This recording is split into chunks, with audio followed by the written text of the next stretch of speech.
Nobody likes to feel like they're being manipulated. It's that unpleasant twist in your stomach when you realize that someone is trying to control you, not for your benefit, but entirely for theirs. Today, we're going to uncover the truth about dealing with manipulative people, particularly narcissists, who excel in the art of control and deception. In the world of Stoicism, we learn to detach from our emotions to see the situation for what it really is, a test of our endurance and wisdom. This episode isn't just about understanding the dark tactics of narcissism. It's about empowering you with the knowledge to reclaim your peace and autonomy. We're diving deep into strategies that not only help you recognize these tactics, but also teach you how to turn the tables on those who think they can tamper with your mind. So, let's arm ourselves with the wisdom of the Stoics and prepare to take control back from the manipulators in our lives. 1. Ignoring them. It's a bit of a paradox, isn't it? The less attention you give to those who crave it the most, especially narcissists, the more power you gain over the situation. Stoicism teaches us the virtue of indifference when facing things outside our control, including the behaviors of others. By choosing to ignore a narcissist, you're not just taking a passive stance, you're actively deciding where to allocate your energy. This choice aligns perfectly with the Stoic principle of focusing solely on what's in our power, our actions, responses, and where we direct our attention. Now, let's break down what ignoring a narcissist really entails. It's not about giving them the silent treatment or being overtly dismissive. Instead, it's about withholding the kind of attention they thrive on. Narcissists feed off emotional reactions, your anger, your frustration, your sadness. When you deny them these reactions, it's like cutting off their supply line. You keep your emotional responses measured and your interactions brief, functional, and devoid of the personal engagement they seek. Think of it as practicing the Stoic exercise of objectivity. You interact with them as if you were a scientist observing an experiment without any personal attachment to the outcome. This detachment is powerful because it shifts the dynamic and forces the narcissist to face the vacuum of their own neediness. Without your reactions to sustain their ego, they begin to lose their footing, making their attempts to control you less effective. Moreover, ignoring a narcissist aligns with another Stoic practice, the reserve clause. This mental tool involves approaching every action with the understanding that you will carry it out fate permitting. In this context, it means engaging with a narcissist only when absolutely necessary, and always with the awareness that any attempt to change or influence them is outside your control. You maintain your peace by accepting that you can manage only your actions and reactions, not theirs. But here's an interesting twist. When you start ignoring a narcissist's attempts to engage you emotionally, you might notice a temporary increase in their efforts. They might escalate their behaviors, trying new tactics to get a rise out of you, anything to regain their lost sense of control. This is where your Stoic resilience is tested. You may feel tempted to react, to defend yourself, or to set them straight. It's natural, but remember, every time you engage, you feed the cycle. The key here is consistency. Your consistent indifference can be disorienting and incredibly frustrating for them. As Marcus Aurelius reminds us, you have power over your mind, not outside events. Realize this, and you will find strength. By applying this wisdom, you not only protect your emotional well-being, but also become a less appealing target for their manipulations. In practical terms, this means setting and enforcing strict boundaries about what behaviors you will and will not respond to. For instance, if a conversation turns manipulative or derogatory, you disengage. This isn't running away from the problem. It's choosing not to entangle your peace of mind with someone else's chaos.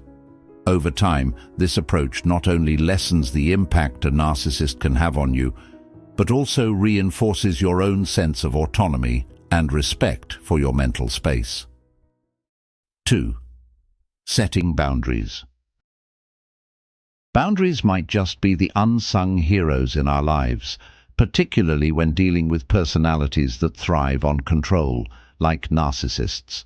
In Stoicism, the emphasis is often on internal boundaries, setting limits with our responses and emotions. However, when interacting with a narcissist, external boundaries become just as crucial. It's about knowing where you end and they begin, defining what is acceptable in your interactions, and more importantly, what isn't. When you establish clear boundaries, you're essentially teaching others how to treat you. This isn't just about saying no or keeping someone at arm's length. It's about defining your personal space, both emotionally and physically, and deciding what you will allow into that space. For narcissists, who often see others as extensions of themselves rather than separate individuals with distinct needs, this can be incredibly disorienting, and that's exactly why it's effective. Let's consider the Stoic idea of focusing only on what we can control. You can't control a narcissist's actions, but you can control how you respond and what you accept. Setting boundaries is a proactive approach to managing your interactions. For instance, if a narcissist begins to raise their voice or use manipulative tactics, having a boundary might mean you calmly state that you will continue the conversation once they can speak respectfully, or perhaps not at all if respect isn't possible. This practice of setting boundaries is not just about protecting yourself, it's about preserving your dignity in the face of disrespect. Seneca, a Stoic philosopher, once said, "We suffer more often in imagination than in reality." In the context of dealing with narcissists, this can mean we fear the conflict that setting boundaries may bring more than the actual outcome of setting them. But once those boundaries are in place, they serve as a fortress, protecting your mental well-being. Implementing these boundaries consistently is where the challenge often lies. Narcissists are known for testing limits, repeatedly pushing to see if they can coax you into bending your own rules. This is your chance to practice another Stoic principle, perseverance. Every time you reinforce your boundaries, you strengthen your resolve and reinforce your self-respect. This doesn't mean being rigid or inflexible. It's about being firm and clear in your convictions. An essential part of setting boundaries is also knowing when to enforce them. It's one thing to tell someone what your boundaries are. It's another to act on breaches of those boundaries. Let's say a narcissist tries to guilt you into doing something you're uncomfortable with. Enforcing your boundary might involve reminding them of your stance, disengaging from the situation, or even seeking external support if the breach is severe. This enforcement tells the narcissist that your boundaries are not just words, they are non-negotiable lines that must be respected. Setting boundaries with a narcissist, or anyone really, is a profound act of self-care. It's not about control or power over another. It's about asserting your right to control your own space and interactions. As Marcus Aurelius puts it, if you are distressed by anything external, the pain is not due to the thing itself, but to your estimate of it, and this you have the power to revoke at any moment. By setting and maintaining boundaries, you reclaim this power, shaping your environment in a way that allows you to live in accordance with your values and peace of mind. 3. Withholding validation. In the dance of interpersonal relationships, the currency of validation can often be the most potent.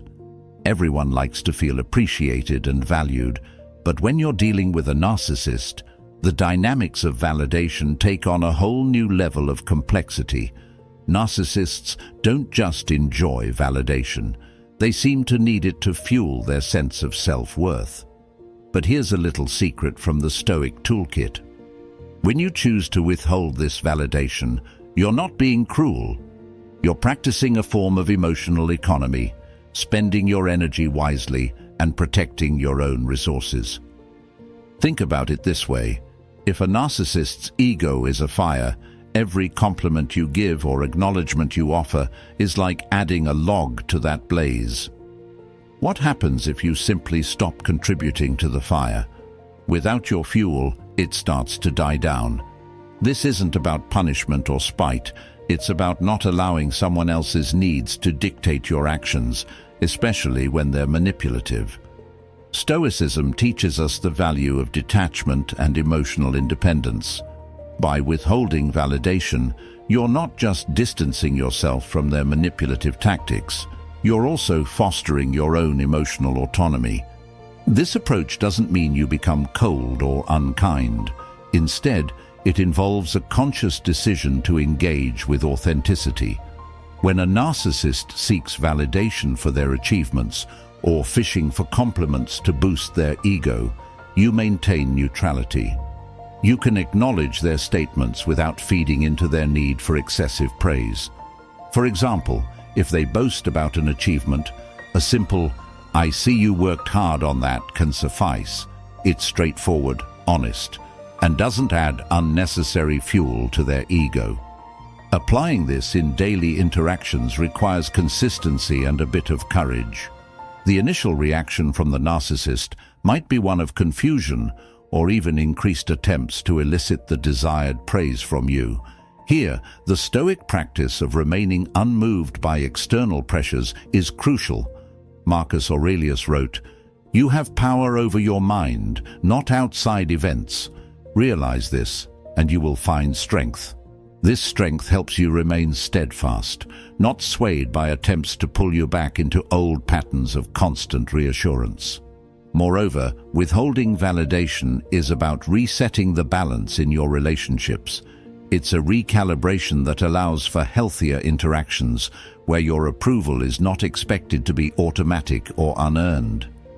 This shift can lead to a more genuine connection, where interactions are based on mutual respect, rather than a skewed dynamic of neediness and fulfillment. For those new to this approach, start small. Begin by observing how often you offer validation and in what contexts. Are there moments when you feel compelled to compliment because it feels expected, even if it's not sincere? Gradually, work on reducing these instances, focusing on being genuine in your interactions.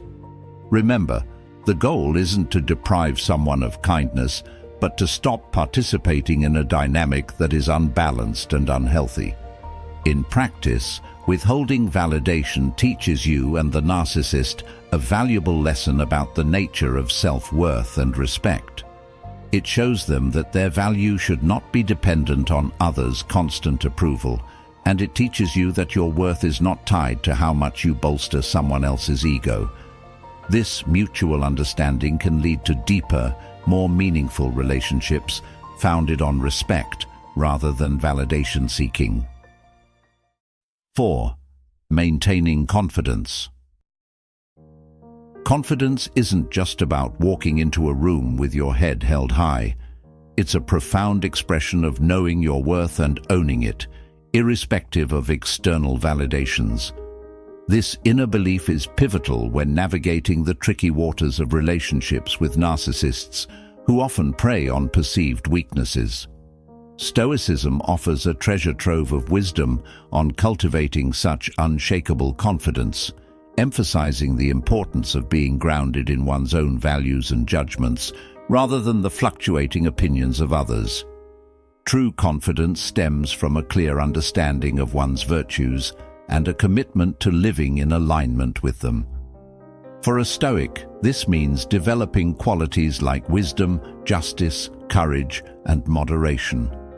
When you nurture these virtues, your confidence grows naturally because it is rooted in something enduring and not just the superficial approval of others, which can be fickle and fleeting. In interactions with a narcissist, this type of confidence can be your best defense, acting as a shield against their attempts to undermine your sense of self. Imagine facing a narcissist's critique or manipulation not as a personal attack, but as a test of your Stoic principles. They might say something designed to make you doubt your abilities or worth. A Stoic approach involves stepping back and examining these claims objectively, asking yourself whether they align with your understanding of yourself and your values. If they do not, then these comments can be dismissed as irrelevant noise, not worth disturbing your inner peace. This process of internal validation is essential. When you depend on external sources for your self-esteem, whether it's praise from others or material success, you give away your power. But when your confidence is anchored in your own assessments and the quality of your character, it becomes impervious to the whims of those around you, including narcissists. They thrive on your uncertainty and self-doubt because it makes you more susceptible to their influence and control. By maintaining your confidence, you effectively close off a vital avenue they might exploit to destabilize you. Moreover, practicing confidence in this way has a visible impact. There's a certain aura that comes with genuine self-assurance. It's almost tangible, the calm and deliberate composure of someone who knows their worth. For a narcissist, encountering this kind of demeanor can be disarming. They are used to leveraging insecurities, so when they encounter someone whose self-value doesn't waver based on external validation, their usual tactics lose potency. Maintaining this level of confidence requires regular reflection and mindfulness, another Stoic practice. By regularly examining your actions and motivations and aligning them with your core values, you reinforce your self-awareness and, by extension, your confidence. This doesn't mean you won't have moments of doubt or uncertainty. Those are natural and human. However, the Stoic practice of reflection helps you to navigate these moments without losing sight of your broader virtues and worth. To start strengthening your confidence today, engage in activities that reinforce your values and personal growth. Set goals that challenge you and reflect on your progress towards them. Celebrate the small victories, not because of the accolades they might bring, but because they represent another step towards becoming the person you strive to be. Over time, this builds a robust sense of self that is not easily shaken by anyone, let alone a narcissist. 5. Thriving independently. One of the most empowering realizations you can come to is that your happiness and success do not hinge on anyone else, especially not a narcissist. This idea of thriving independently isn't just about solitude or self-sufficiency. It's about cultivating a life that is so full and rich that the presence or absence of any one person doesn't make or break your sense of fulfillment. Stoicism teaches us to depend only on ourselves for our emotional and psychological well-being, reinforcing the idea that external circumstances, including relationships, should not dictate our inner peace. When you begin to focus on your personal growth and achievements without leaning on a narcissist for validation or support, you start to dismantle the unhealthy power dynamics that may have defined that relationship. Narcissists often want to be seen as indispensable, fostering a sense of dependency to bolster their own ego. However, when you develop and pursue your own interests, make decisions independently, and celebrate your own achievements without seeking their approval, you send a clear message. I am capable, content, and complete on my own. This isn't about isolating yourself or rejecting the need for companionship. Rather, it's about establishing a foundation where your relationships are additions to your life, not the cornerstone of your identity or happiness. This shift is significant because it challenges the narcissist's perceived control and importance in your life. By investing in yourself, whether through education, hobbies, career advancements, or personal wellness, you reinforce your autonomy and diminish their influence. Imagine building a life likened to a fortress, not to keep others out, but to keep yourself grounded in what truly matters. Each brick represents a personal victory, a moment of self-discovery, or a milestone in your journey. The stronger and more robust this fortress, the less impact a narcissist can have on your walls. Stoicism helps fortify these walls by emphasizing the importance of self-reliance and personal virtue. It teaches you that the ultimate control over your feelings and reactions comes from within, not from the external validations or manipulations of others. Moreover, thriving independently involves cultivating a mindset that embraces challenges as opportunities for growth. Stoic philosophy encourages us to view obstacles as tests of our character and resilience. Each challenge you overcome on your own not only builds your confidence, but also lessens the emotional grip a narcissist might have on you. You begin to see yourself as a capable and strong individual, not as a victim of someone else's whims. To truly thrive, start by setting goals that reflect your values and aspirations, not those imposed by others. Celebrate your progress and learn from setbacks without tying your self-esteem to the outcomes. Engage with communities that support and uplift you, and prioritize connections that foster mutual respect and genuine interaction. Each of these steps enhances your sense of self and reinforces your independence. Thriving independently also means being able to enjoy solitude. It's about finding joy and contentment in your own company, recognizing that being alone does not mean being lonely. This realization is incredibly empowering in the context of dealing with a narcissist, because it breaks the myth that you need their presence to feel complete or valued. 6. Staying calm in the storm. Navigating the turbulent waters that narcissists often create around them can feel like being constantly caught in a storm. The key to not just surviving but thriving in such conditions. Staying calm, something easier said than done, right?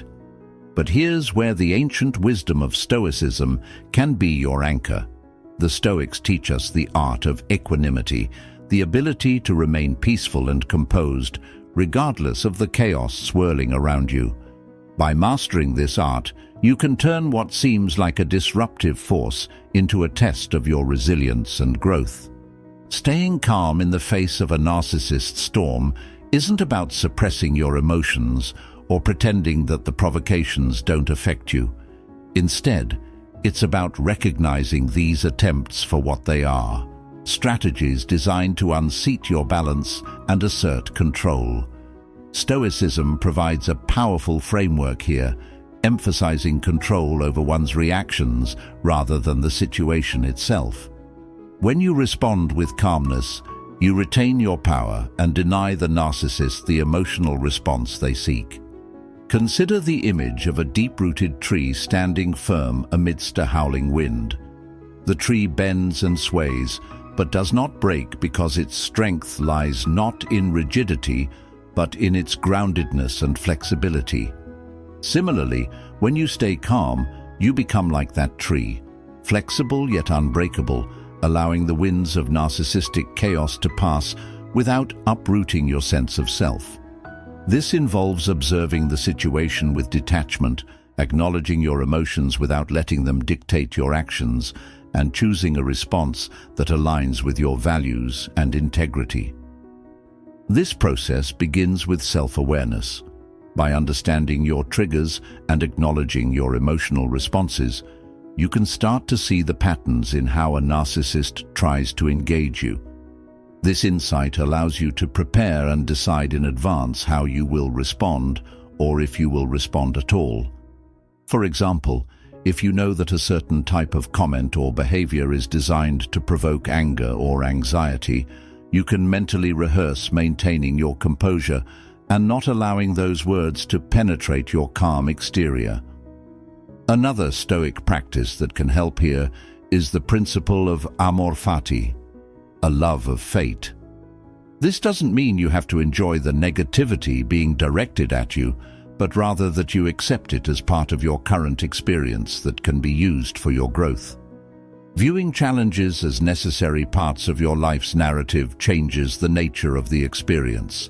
Instead of an attack, it becomes an opportunity to practice your ability to remain tranquil and composed.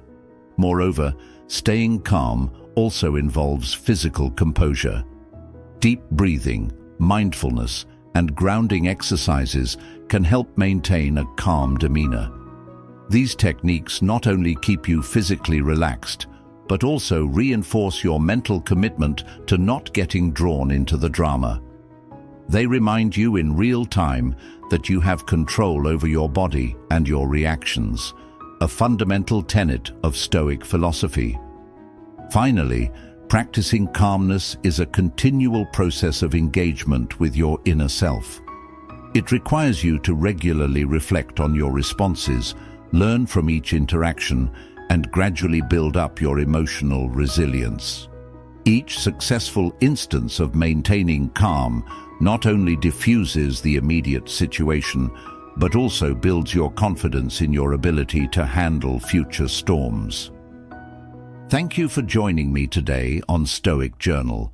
Remember, the true power in any situation lies not in the chaos around us, but in the calm we maintain within. If you're looking to deepen your understanding and strengthen your Stoic practices, be sure to watch one of the suggested videos on your screen. Together, let's continue to grow and embrace the wisdom of Stoicism in every aspect of our lives. Thank you for being a part of this journey.